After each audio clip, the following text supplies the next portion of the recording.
GBI Kasih Kristus yang terkasih, berikut adalah jadwal ibadah online gereja selama sepekan.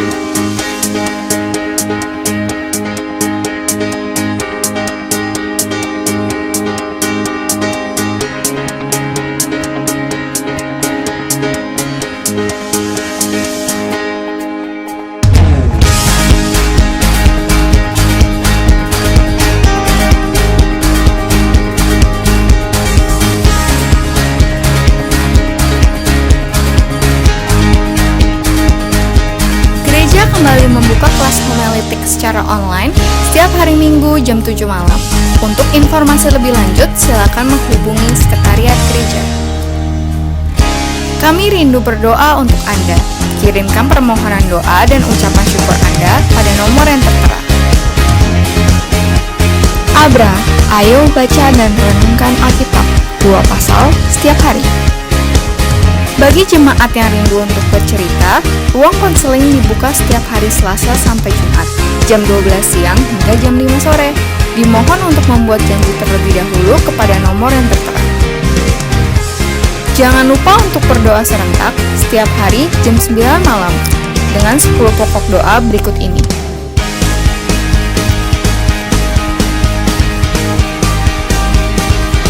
Bagi jemaat Tuhan yang rindu untuk menabur, berikut informasi mengenai rekening gereja.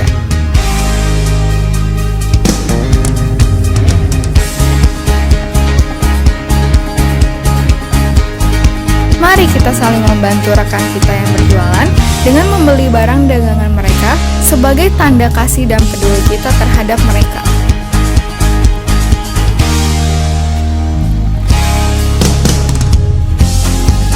TMB, tetap menjadi berkat. Gereja membuka gerakan pelayanan sosial bagi jemaat Tuhan yang tergerak hatinya untuk turut membantu rekan jemaat yang membutuhkan. Bantuan dapat berupa sumbangan atau dalam bentuk sembako. Demikian informasi Gereja GBI Kasih Kristus selama sepekan. Selamat beribadah, Tuhan Yesus memberkati. Kau Bapa yang setia, tak pernah sedati kau tinggalkan diriku. Hatiku teguh di dalam janjimu sampai ku melihat kuasamu. Karyamu sempurna, ajaib dan mulia. Penyertaanmu buktikan kasihmu kepadaku. Ku agungkan Engkau, Yesus termulia. Kasihmu terindah selamanya. Shalom saudaraku semuanya. Mari kita bersama-sama bangkit berdiri. Mari kita sama-sama meninggikan, memuliakan nama Tuhan. Mari percaya bahwa kita punya Tuhan yang setia.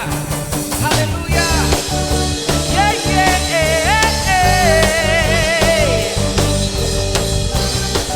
Kita mau nyanyikan pujian ini. Tak pernah ku ragu akan kesetiaan-Mu Tuhan.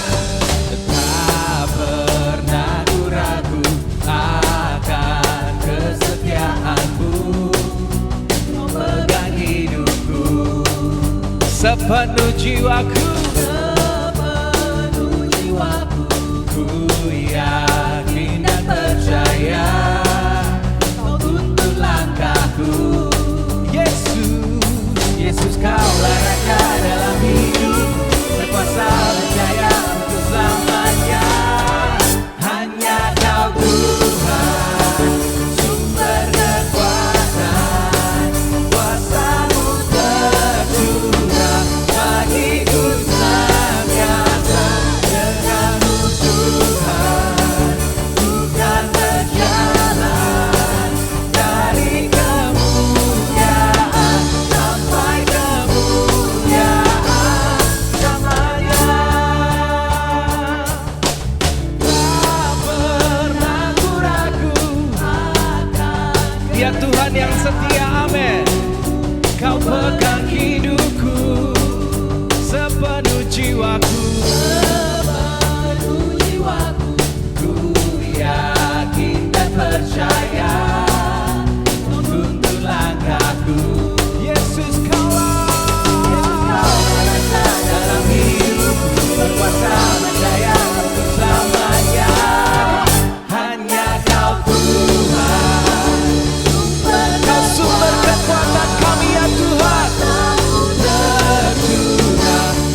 bersama-sama.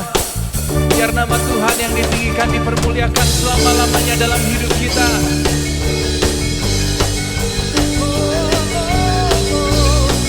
Aku gak ragu lagi, Tuhan akan jalan-jalanmu semuanya sempurna. Yesus, Kaulah Raja dalam hidupku, berkuasa dan jaya. Katakan lagi. Yesus, Kaulah Raja dalam hidupku, berkuasa dan jaya untuk selamanya. Hanya Kau Tuhan, sumber kekuatan, kuasa-Mu tercurah bagiku senantiasa. Dengan-Mu Tuhan, ku kan berjalan dari kemuliaan sampai kemuliaan. Hanya Kau Tuhan, sumber kekuatan, Kuasa-Mu tercurah bagiku senantiasa. Dengan-Mu Tuhan, ku kan berjalan dari kemuliaan sampai kemuliaan, dari kemuliaan sampai kemuliaan, dari kemuliaan sampai kemuliaan selamanya.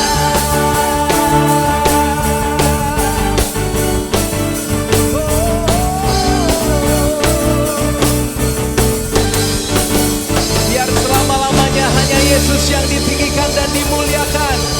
Haleluya.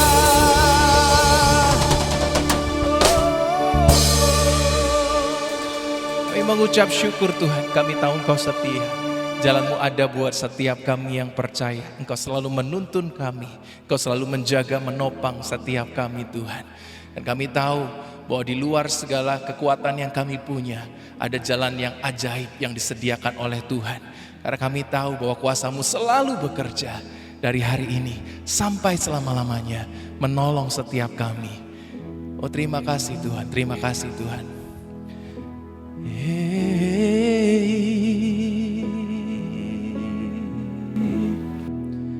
Ajaib Kau Tuhan, Amin Tuhan. Sanggup pulihkan keadaanku dalam tangan-Mu Tuhan. seluruh hidupku. Tak akan goyah selamanya.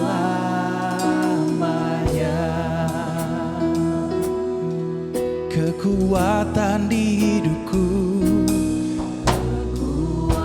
Kekuatan di hidupku, ku dapat dalam Yesus. Dia tak pernah tinggalkanku,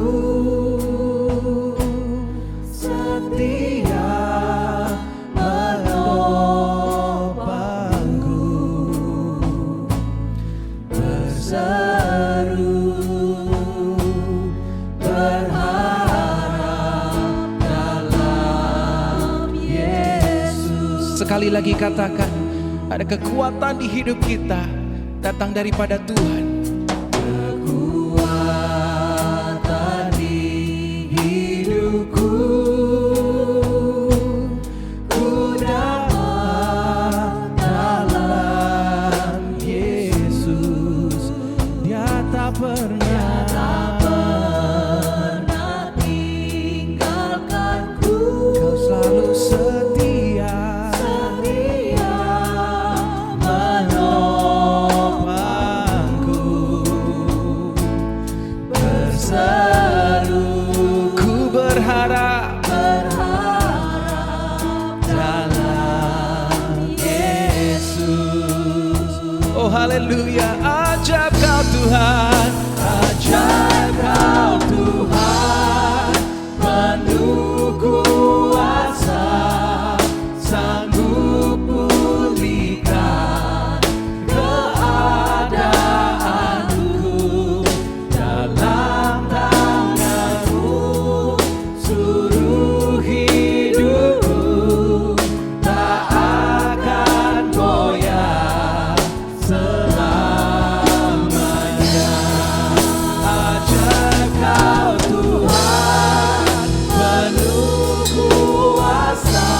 yang sanggup Tuhan. Keadaanku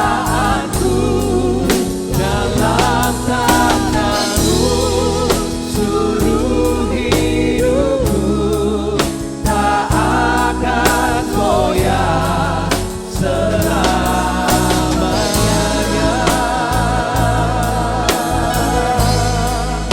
Kau sumber kuatku Tuhan,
Tuhan penuh kuasa, sanggup pulihkan keadaanku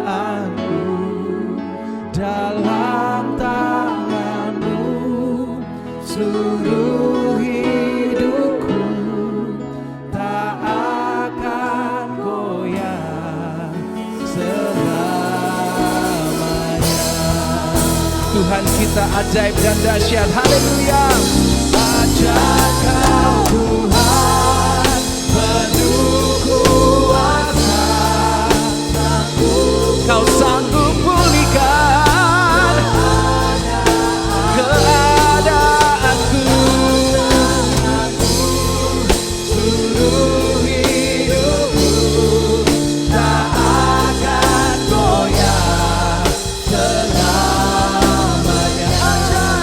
Ajaib Kau Tuhan, penuh kuasa, sanggup pulihkan keadaanku. Di dalam tangan-Mu Tuhan, tak akan goyah selamanya, tak akan goyah selamanya, tak akan goyah selamanya.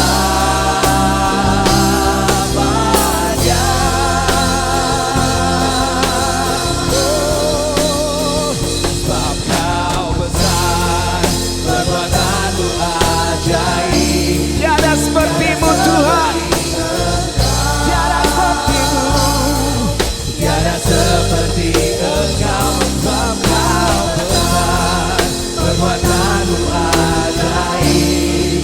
Tiada seperti Engkau, tiada seperti-Mu, tiada seperti Engkau. Sebab Kau besar, sebab Kau besar, perbuatan-Mu ajaib. Tiada seperti-Mu Tuhan, hari ini selama-lamanya. Tiada seperti Engkau,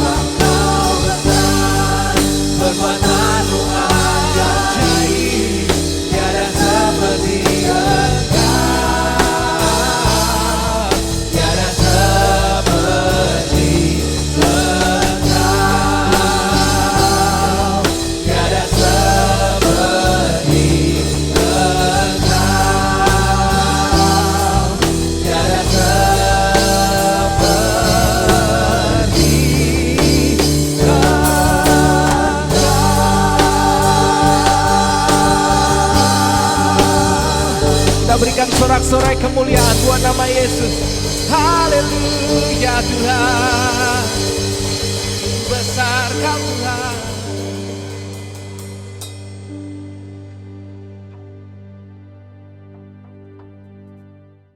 Mari Bapak Ibu yang terkasih, kita tundukkan kepala lebih dulu, kita berdoa bersama-sama.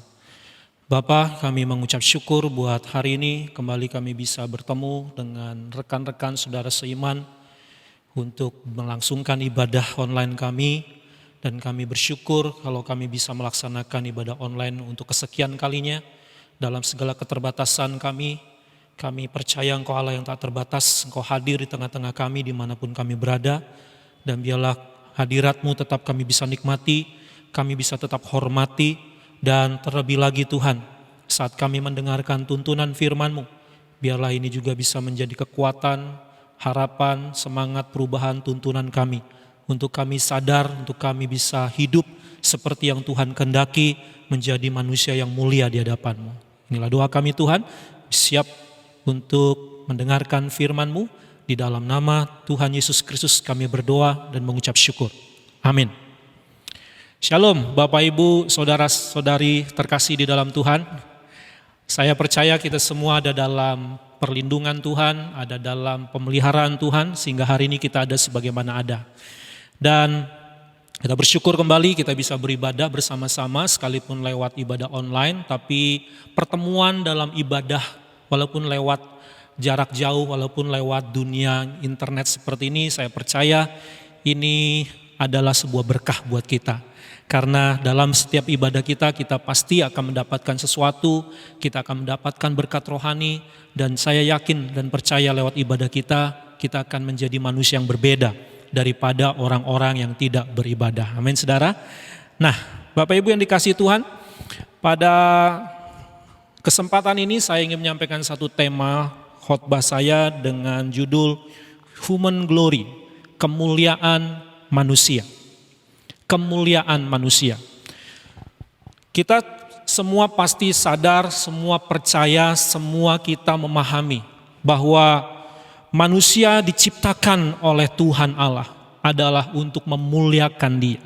Amin saudara. Hari ini kita beribadah adalah salah satu wujud ekspresi kita dan bukti dedikasi kita untuk memuliakan Tuhan. Nah, saudara yang dikasihi Tuhan, namun meskipun manusia memuliakan Allah, bukan berarti kemuliaan Allah semakin bertambah dengan kita hidup baik, kita hidup taat, kita hidup setia, kita beribadah seperti hari ini. Dengan saudara memberi korban persembahan, dengan saudara memberikan waktu, investasi, pekerjaan Tuhan, saudara melayani Tuhan dengan giat, tidak akan membuat kemuliaan Tuhan itu makin bertambah gara-gara itu saudara. Ya, dan manusia kalau melakukan itu, kalau manusia melayani Tuhan, manusia beribadah dan melakukan yang terbaik buat Tuhan, justru yang mulia kita saudara, bukannya Tuhan. Kitalah yang semakin dimuliakan. Amin. Nah, saudara yang dikasihi Tuhan, sebaliknya, barang siapa yang mempermalukan Tuhan, menghina Tuhan, merendahkan Tuhan dengan hidup dalam dosa, Anda mungkin melakukan banyak sekali pelanggaran firman dan Anda tidak hidup sesuai dengan apa yang Yesus kehendaki. Itu pun tidak membuat kemuliaan Tuhan menjadi turun, menjadi pudar atau hilang gara-gara kita hidup dalam dosa. Yang terjadi adalah hidup saudara dan hidup saya yang semakin hancur. Anda yang semakin akan dipermalukan dan direndahkan karena hidup saudara tidak memuliakan nama Tuhan. Jadi Bapak Ibu yang dikasihi Tuhan, kemuliaan Allah tidak dipengaruhi oleh karena suci, salehnya, taatnya kita, atau dipengaruhi oleh brengsek, bejat, dosa, dan kehidupan kita yang jahat di mata Tuhan. Mengapa demikian saudara? Karena Allah itu sempurna kemuliaannya. Kemuliaan Allah itu sempurna, abadi, kekal adanya. Dulu, sekarang, dan selamanya kemuliaan Allah tidak akan pernah tergantikan, tidak akan pernah berubah. Jadi Bapak Ibu dikasihi Tuhan, Allah itu tetap mulia sekalipun Anda dan saya tidak memuliakan Tuhan. Namun Bapak Ibu dikasihi Tuhan, Anda dan saya harus menyadari, sekali lagi menyadari, kita tercipta untuk kemuliaan Tuhan. Semakin kita hidup memuliakan Tuhan, maka Tuhan akan memuliakan kehidupan kita. Amin. Kalaupun kita tidak memuliakan Allah, Allah tetap mulia. Ini hal yang harus kita pahami bersama-sama, saudara yang dikasihi Tuhan. Nah, kalau begitu yang butuh kemuliaan siapa? Yang butuh dimuliakan siapa? Saudara dan saya. Kita manusia yang butuh kemuliaan, saudara. Tuhan tidak, karena dia sudah termulia. Dari sejak awal, dari sana, dari sejak semula Tuhan sudah mulia. Sebelum ada manusia diciptakan Tuhan, alam semesta sebelum manusia tercipta, Allah tetaplah yang termulia. Ditambah lagi dengan hadirnya manusia ciptaan Allah, tentu itu akan semakin mempertegas, semakin memperjelas, bukan semakin untuk membuat kemuliaan Allah makin bertambah atau berkurang, bahwa Allah adalah yang termulia. Jadi saudara yang dikasihi Tuhan, yang perlu dimuliakan, yang perlu kemuliaan adalah saudara dan saya. Bagaimana caranya supaya Anda dan saya bisa semakin mulia hidupnya? Bagaimana Anda dan saya agar kemuliaan itu semakin bertambah-tambah dalam kehidupan kita hari lepas hari? Caranya simpel Bapak Ibu, caranya cukup sederhana saja. Yaitu apa? Hiduplah dalam perubahan.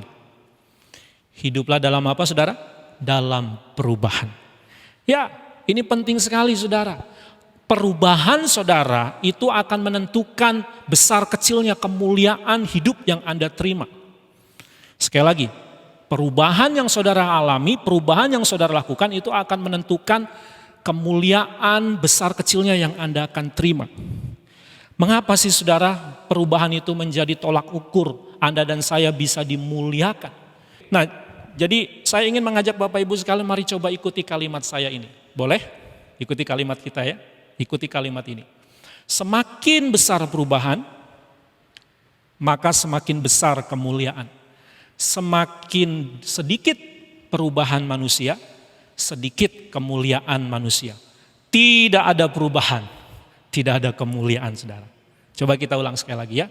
Semakin besar perubahan hidup manusia, semakin besar kemuliaannya. Semakin sedikit perubahan hidup manusia, semakin sedikit kemuliaannya. Semakin tidak ada perubahan dalam hidup manusia, tidak ada kemuliaan di dalam hidupnya. Oke? Nah, perubahan apakah yang membuat Anda dan saya bisa menjadi mulia? Perubahan yang bagaimana saudara? Saya mengajak kita sama-sama membuka firman Tuhan di dalam Roma pasal 12 ayat 1 sampai 2. Dalam Roma pasal 12 ayat 1 dan 2. Mari kita baca bersama-sama saudara. Firman Tuhan berkata seperti ini. Karena itu saudara-saudara, demi kemurahan Allah aku menasihatkan kamu supaya kamu mempersembahkan tubuhmu sebagai persembahan yang hidup, yang kudus dan yang berkenan kepada Allah. Itu adalah ibadahmu yang sejati. Janganlah kamu menjadi serupa dengan dunia ini, tetapi berubahlah oleh pembaharuan budimu sehingga kamu dapat membedakan mana kehendak Allah, apa yang baik, yang berkenan kepada Allah dan yang sempurna. Berdasarkan Roma 12 ayat 1 dan 2 ini menjadi salah satu ayat untuk membawa Anda dan saya mengalami kemuliaan dalam kehidupan kita. Ada dua hal saudara di sini yang membuat Anda dan saya bisa mengalami sebuah perubahan. Namun sebelumnya izinkan saya memberikan sebuah ilustrasi buat kita semua. Suatu kali saudara ada seekor binatang, ya, ada seekor binatang ayam. Dia sedang berjalan-jalan di sebuah taman, ya. Lalu suatu kali dia melihat ada burung merak di sana. Nah, ayam ini tiba-tiba ngomong sama burung merak itu. Saya sangat tertarik dengan bulu kamu yang di belakang yang bisa mekar gitu. Boleh nggak aku minta? Ya akhirnya burung meraknya bilang, nanti kalau aku berikan kepada kamu, kamu sendiri nanti jalannya tambah susah loh. Karena ekor saya besar sekali, lebar. Nggak apa-apa, aku pengen sekali. Oke, akhirnya singkat cerita burung merak ini memberikan ekornya kepada ayam itu. Wah, ayam ini senang sekali saudara. Karena dia sudah menikmati keindahan dari burung merak ini. Lalu kemudian jalan beberapa meter, lalu ayam ini mendapati ada seekor ular saudara. Dia sangat terpesona sekali dengan ular itu.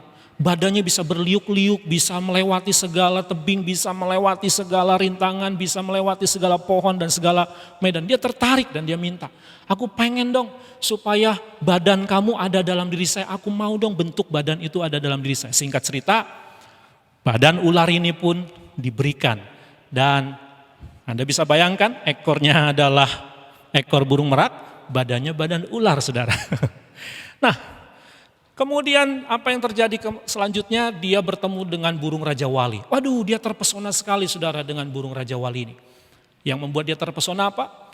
Dengan cakarnya, ya cengkraman cakarnya, ya kakinya yang kuat. Dan dia kembali meminta, saya pengen sekali tubuh saya memiliki cakar seperti itu. Saya mau ngalami yang seperti itu. Saya mau punya cakar seperti kamu. Singkat cerita, diberikanlah cakarnya dan Anda bisa bayangkan, ekornya apa? Burung merak, badannya badan ular, cakarnya cakar burung Raja Wali. Gak sampai di situ. Terakhir dia bertemu dengan seekor buaya. Dia juga sama, dia tertarik sekali, terpesona dengan muka dari buaya itu, dengan taringnya yang begitu tajam. Akhirnya dia meminta yang sama. Aku pengen punya wajah seperti kamu. Kayaknya wajahmu itu begitu garang, begitu gagah, begitu keren. Aku mau wajah itu. Akhirnya apa yang terjadi? Sama, saudara, dia juga mendapatkan muka buaya. Nah, saudara bisa bayangkan, ekornya burung merak, badannya badan ular, kakinya kaki Raja Wali, mulutnya mulut buaya. Apa yang terjadi, saudara? Apakah dia bisa berlari dengan kencang? Apakah dia bisa terbang? Apakah dia bisa menikmati kehidupan dia yang tadinya notabene adalah seekor ayam? Yang tidak memiliki kepala seperti buaya, yang tidak memiliki kaki seperti Raja Wali, yang tidak memiliki ekor seperti burung merak, yang tidak memiliki badan seperti ular. Singkat cerita, saudara.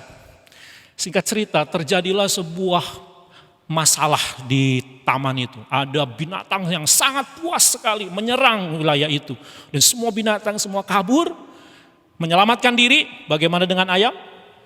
Apakah dia bisa menyelamatkan diri?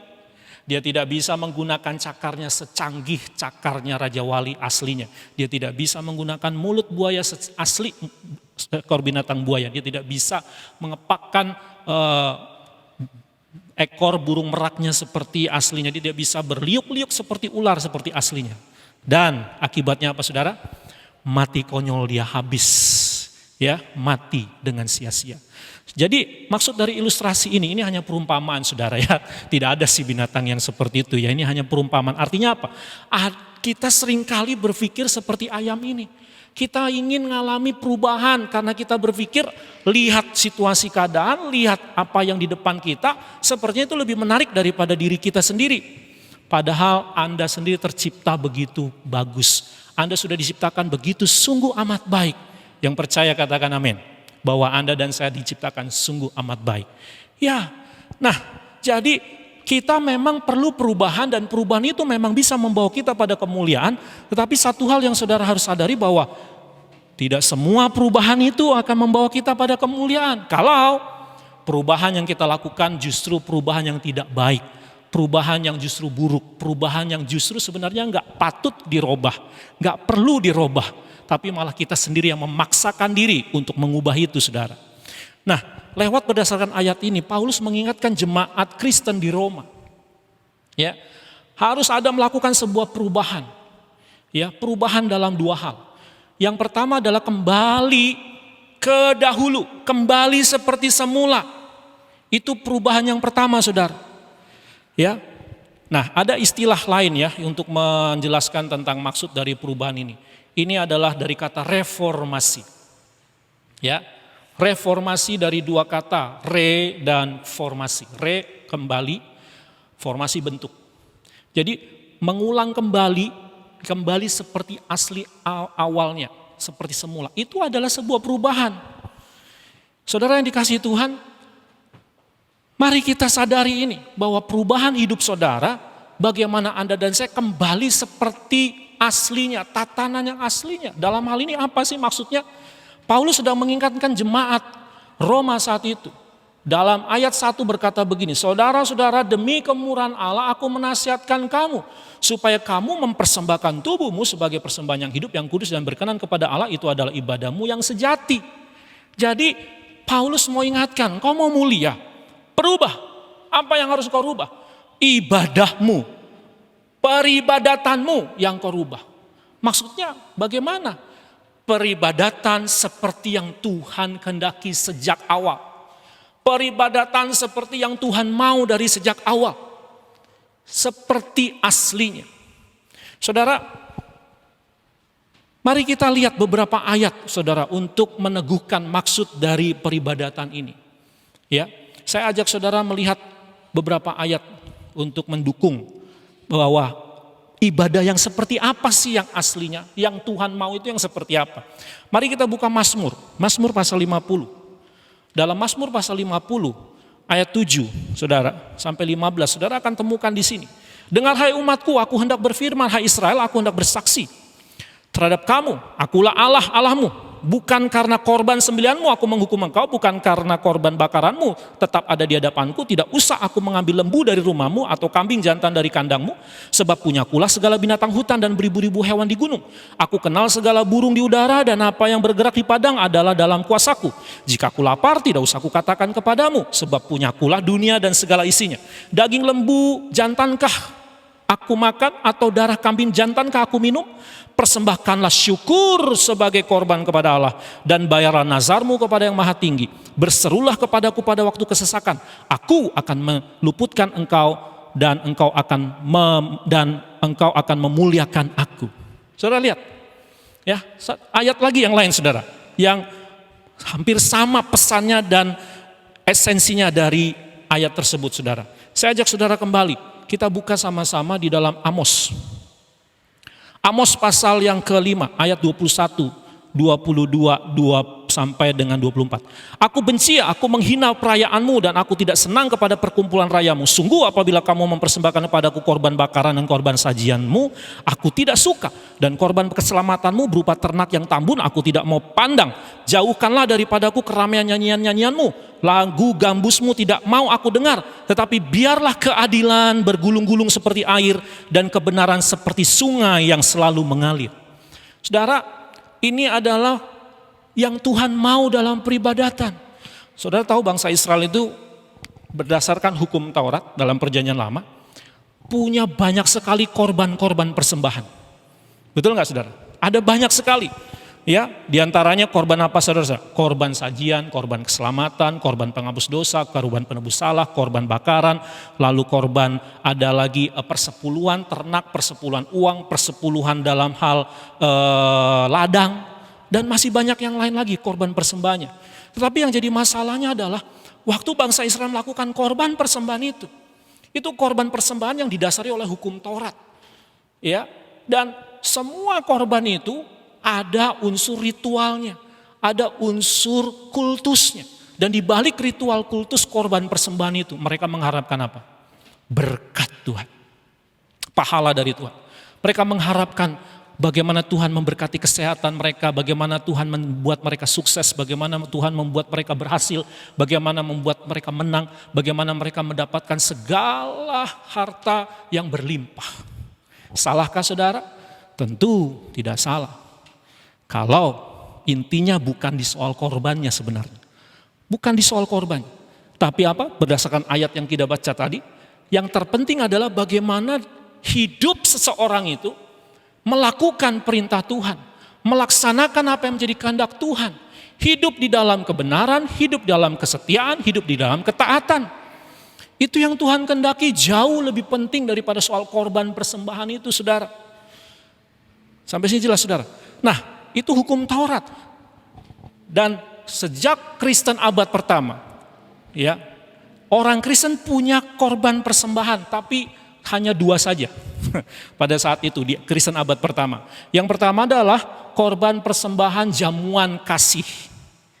Nah, itu namanya diakon, ya, korban persembahan diakon. Yang kedua adalah korban persembahan ekaristi atau perjamuan kudus. Ya, seperti yang kita sama-sama lakukan itu korban perjamuan kudus. Tapi ada korban diakon, diakonia. Jadi itu korban di mana jemaat memberi persembahan, membawa makanan, minuman. Untuk apa? Untuk saling berbagi, sharing kepada yang lain, khususnya kepada orang-orang yang miskin. Kalau dalam hukum Taurat, korban-korban yang banyak tadi dilakukannya itu ada rentan waktunya, saudara. Ada dilakukan setidaknya 3 tahun sekali atau 1 tahun sekali. Dan dibawa ke bait Allah, ke rumah Allah. Tetapi di dalam iman Kristen, sejak mereka mengenal Kristus Yesus, korban persembahan bukan lagi dilakukan 1 tahun atau 3 tahun, atau dilakukan harus di bait Allah, terus menghadap ke hadirat Allah di rumah Tuhan. Tetapi dilakukan seminggu sekali, bahkan hampir setiap hari mereka lakukan itu. Dan mereka bisa memberi, berbagi, sharing satu dengan yang lain. Itu korban persembahan. Ada sebuah perubahan. Apakah ini sesuatu yang baru? Bukan, ini adalah sesuatu yang lama. Bangsa Israel sejak di zaman Nabi Amos pun sudah diingatkan. Sejak zaman Daud pun sudah diingatkan. Ya, sama-sama mereka melakukan hukum Taurat, memberi korban persembahan, saudara. Tetapi Tuhan ingatkan, bukan itu yang Tuhan kehendaki. Harus kembali seperti aslinya, seperti awalnya. Seperti yang lama, seperti yang dulu. Bagaimana memberi korban persembahan hanya untuk kemuliaan nama Tuhan. Dengan mentaati Tuhan, mentaati perintahnya, hidup yang mentaati perintah-perintahnya. Nah, itu sebabnya Rasul Paulus berkata di sini, saudaraku yang dikasihi Tuhan, persembahkanlah tubuhmu sebagai persembahan yang hidup, yang kudus dan yang berkenan kepada Allah. Itu adalah ibadahmu yang sejati. Saudara, ini firman dikembalikan lagi seperti semula. Ketika Adam, Henok, Nuh, ketika Ayub, ketika Abraham, di mana pada zaman itu belum ada hukum Taurat berlaku, ya, belum ada aturan-aturan hukum harus bawa ini bawa itu. Tapi mereka di sana, orang-orang ini yang hidup jauh sebelum hukum Taurat, mereka justru mempersembahkan korban kepada Tuhan. Ya, belum ada gereja saat itu, belum ada rumah ibadah, saudara, belum ada seseorang yang dianggap sebagai imam besar atau seorang nabi atau seorang pemimpin agama seperti zaman Israel ada sejak zaman Musa. Mereka tidak ada, tapi mereka lakukan hidup mereka, membawa korban syukur kepada Tuhan. Kenapa kok bisa dilakukan, saudara? Padahal belum ada hukum Taurat saat itu. Dasarnya adalah satu, karena mereka telah merasakan dan menikmati anugerah, kemurahan Tuhan dalam hidup mereka.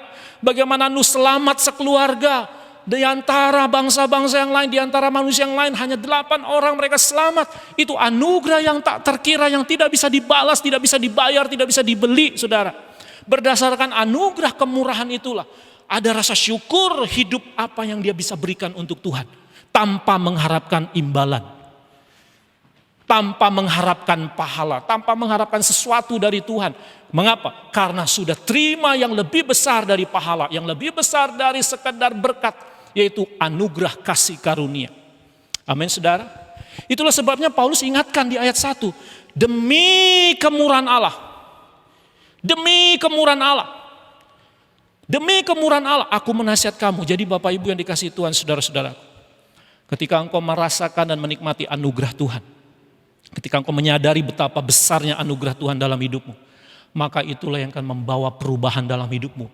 Perubahan yang seperti apa? Engkau hidup seperti yang Tuhan mau. Kembali seperti para tokoh-tokoh imam dulu, tokoh-tokoh iman zaman dulu. Kembali seperti para orang-orang yang takut akan Tuhan seperti dulu. Di mana mereka melakukan korban syukur, beribadah.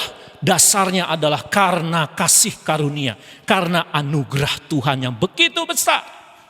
Bukankah kita dan Anda semua di ruangan ini, Anda semua yang menyaksikan ini, Yesus Kristus adalah sang anugerah dari Allah Bapa di surga. Yesus Kristus adalah anugerah terbesar yang Tuhan beri buat Anda dan saya. Karena Yesus Kristus sudah memberikan anugerahnya, telah mengampuni kita, telah menerima kita, melayakkan kita, dan Dia menyertai Anda dan saya sampai hari ini. Itulah yang membuat dasar Anda dan saya beribadah. Amin, saudara. Nah, saudara yang dikasihi Tuhan, yang kedua, yang terakhir, perubahan yang bagaimanakah yang Tuhan kehendaki?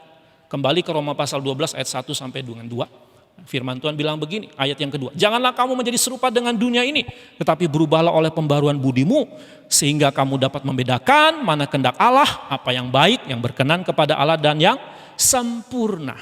Nah, yang kedua, perubahannya adalah kita ingin mengharapkan masa depan yang baru. Kita ingin mendapatkan kehidupan ke depan yang lebih baik daripada hari ini. Kalau yang pertama adalah kita berubah untuk kembali seperti aslinya. seperti yang Tuhan kehendaki, seperti yang Tuhan mau. Ya, dan tidak dirubah oleh zaman, tidak dirubah oleh setiap keadaan. Zaman boleh berganti, tapi prinsip hidup seperti yang dulu, yang Tuhan kehendaki, yang Tuhan mau, jangan sampai berubah. Tetap konsisten, lakukan itu saudara. Ini penting sekali saudara. Tetapi yang kedua ini adalah perubahan untuk ke depan, yang lebih baik lagi. Untuk kita mendapatkan sesuatu yang lebih baik di sana, yang lebih mulia. Nah, saudara yang dikasih Tuhan, bagaimana kita bisa melakukan perubahan itu? Paulus mengingatkan, jangan kamu serupa dengan dunia ini. Karena dunia ini, segala kehidupan di dunia ini saudara, percaya atau tidak, zaman makin berganti zaman, situasi makin berganti situasi, ada saja perubahan-perubahan terjadi di dunia ini. Betul nggak? Biasanya sesuatu yang baru itu kan, kalau ada slogan yang baru itu lebih menarik, ya, produk baru, barang baru, suasana baru, betul nggak? Model baru, itu sesuatu yang menyenangkan ya. Jadi banyak sekali dunia ini menawarkan sesuatu yang baru, TV baru, sepatu baru, baju baru. Makanya saudara di situasi keadaan pandemik begini, ya toko-toko online laris manis. Kenapa? Ya karena banyak sekali hal yang baru, apalagi diskon-diskon baru ya. Ya itu sesuatu yang baru karena kita ingin mendapatkan sesuatu untuk kita dapatkan mungkin produk atau barang yang lebih baik untuk kita pakai, yang berguna untuk di kemudian hari. Tetapi Alkitab juga punya istilah baru lagi saudara. Namun bukan dalam bentuk baru dalam arti barang-barang, produk, jasa atau apapun. Baru dalam hal ini apa saudara? Soal ada perubahan yang baru dalam bentuk kita menjadi manusia yang baru, pikiran yang baru, hati yang baru, roh yang baru, manusia yang baru. Itu lebih bicara tentang bagaimana kita hidup semakin hari semakin penuh dengan pertobatan, semakin hidup seperti Yesus Kristus, semakin hari kehidupan kita semakin dibaharui, batiniah kita semakin dibaharui hari lepas hari. Itulah yang akan membuat hidup saudara dan hidup saya semakin mulia di hadapan Tuhan. Amin saudara. Nah, Bapak Ibu dikasihi oleh Tuhan, di situasi keadaan pandemik seperti ini, ada perubahan yang terjadi. Kita tidak tahu nanti apa yang terjadi 5 tahun ke depan, 10 tahun ke depan, yang pasti akan ada perubahan di dunia ini. Dunia ini penuh dengan perubahan. Perubahan yang membawa Anda dan saya ketidakpastian, selalu berganti silih berganti saudara. Ya, tetapi satu hal yang menjadi prinsip kita supaya kita menjadi manusia yang mulia. Marilah perbanyak perubahan dalam batiniah kita. Bukan berarti kita tidak perlu barang-barang baru. Bukan berarti kita tidak membutuhkan produk-produk baru. Bukan berarti kita tidak perlu rencana-rencana baru untuk menapaki hari depan. Bukan saudara. Tetapi apalah gunanya kalau kita punya mobil baru, rumah baru, kita punya barang yang baru, tapi hidup tidak dalam pertobatan.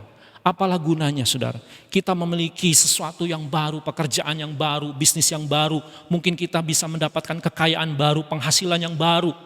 Tapi kalau kita sendiri batiniah kita semakin hari semakin merosot. Apalah gunanya saudara. Oleh karena itu, Bapak Ibu yang dikasihi Tuhan, sebagai hamba Tuhan, saya mengajak kita semua, mari hiduplah dalam kemuliaan. Artinya apa? Perubahan. Perubahan yang bagaimana? Yang pertama, Anda dan saya berubah untuk mengikuti apa yang sudah ditetapkan Tuhan dari sejak dulu. Ya, apa yang menjadi kehendak Tuhan dari sejak dulu. Anda dan saya adalah gambar dan rupa Allah. Anda dan saya adalah manusia yang diciptakan untuk memuliakan Tuhan. Anda dan saya adalah manusia yang hidup taat dan mentaati kebenaran firman Tuhan. Jauh lebih penting dari sekedar korban bakaran atau persembahan kita. Yang kedua, mari kita hadapi dunia ini yang penuh dengan perubahan, yang selalu ada hal yang baru terjadi. Kita bisa ikuti, kita bisa jalani.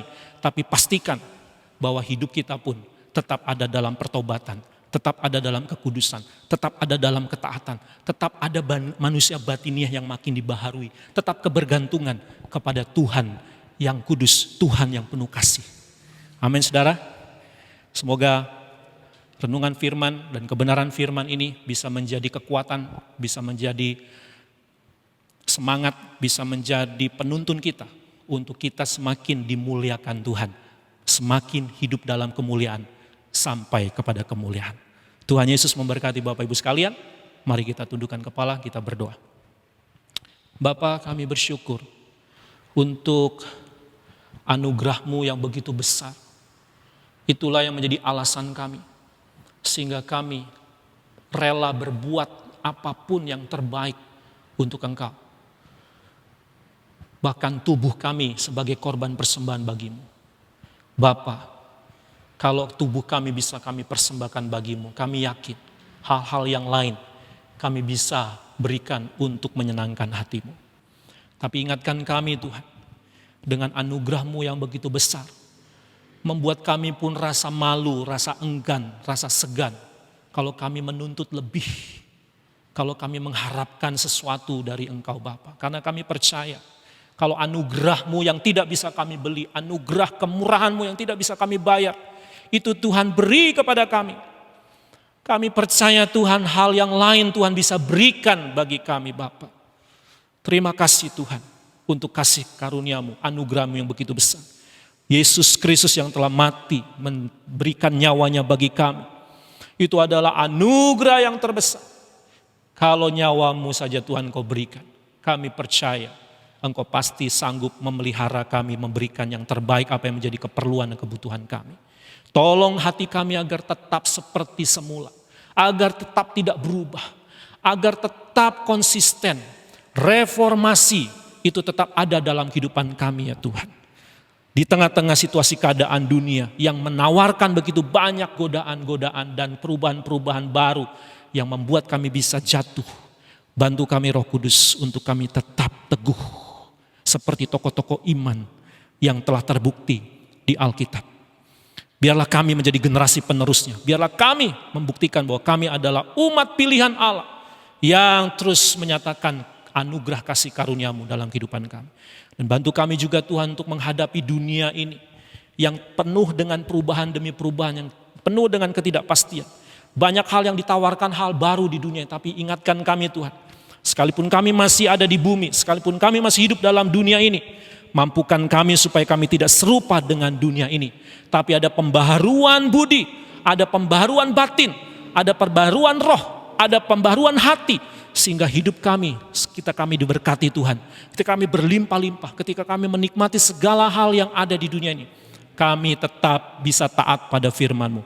Demikian juga ketika kami jatuh, kami hancur, kami mungkin terpuruk, kami mungkin dalam kesulitan, kami dalam penderitaan, kami dalam keadaan yang susah sekali. Kami pun tetap taat dan menyembah Tuhan sepanjang hidup kami. Terima kasih Bapa di surga, inilah doa kami, ucapan syukur kami. Biarlah firman ini menjadi rema, menjadi tuntunan dalam kehidupan kami. Terpujilah Engkau Tuhan kekal selama-lamanya, dalam nama Tuhan Yesus kami berdoa dan kami mengucap syukur. Haleluya. Amin. Bapak Ibu yang dikasihi Tuhan, pemberitaan firman Tuhan sudah usai, tapi kini waktunya Anda dan saya, mari kita belajar, kita melakukan apa yang menjadi kehendak Tuhan lewat firman Allah yang barusan kita dengar. Saya percaya Bapak Ibu dikasihi Tuhan, dalam kondisi pandemik seperti ini Tuhan masih bisa dan Tuhan pasti bisa untuk memuliakan kehidupan saudara dan kehidupan saya. Asalkan mari kita tetap hidup di dalam perubahan seperti yang Tuhan kehendaki. Dan saya yakin kalau kita tetap menjaga itu, maka kita akan nikmati kemuliaan demi kemuliaan terjadi dalam kehidupan kita. Amin saudara. Dan sebelum kita mengakhiri ibadah kita, mari saya ajak kita semua bangkit berdiri bersama-sama. Kita akan menerima berkat Tuhan untuk kita semua. Mari angkatlah kedua tanganmu, arahkanlah hati iman percayamu kepada Allah Bapa kita di surga. Karena Dialah sumber berkat kita kini dan sepanjang masa. Saudaraku yang dikasihi oleh Tuhan Yesus Kristus, sekarang terimalah segala berkat rahmat dari Allah Bapa, cinta kasih dari Kristus Yesus Tuhan, penghiburan kekuatan pimpinan kuat kuasa Roh Kudus, turun atas kehidupan kita semua, atas keluarga kita semua, mulai hari ini sampai seterusnya. Dan lewat berkat-berkat Allah yang diberikan ini, membuat saudara dipelihara, tidak kekurangan dan tidak kelaparan. Lewat berkat-berkat Tuhan ini, membuat kehidupan saudara dilindunginya, dijauhkannya dari mara bahaya niat-niat orang jahat, bahkan dari tipu daya setan. Lewat berkat-berkat Tuhan ini, membuat kehidupan saudara semakin melihat kemuliaan Allah dinyatakan. Mujizat berkat berlimpah Tuhan nyatakan. Lewat berkat-berkat ini juga membuat Anda tetap setia, tetap taat, tetap reformasi, tetap ada pembaruan batin, tetap menyembah Tuhan, Tetap taat kepada Tuhan sekalipun doamu belum terkabul. Sekalipun apa yang kau kehendaki belum Tuhan jawab. Tetaplah taat dan setia.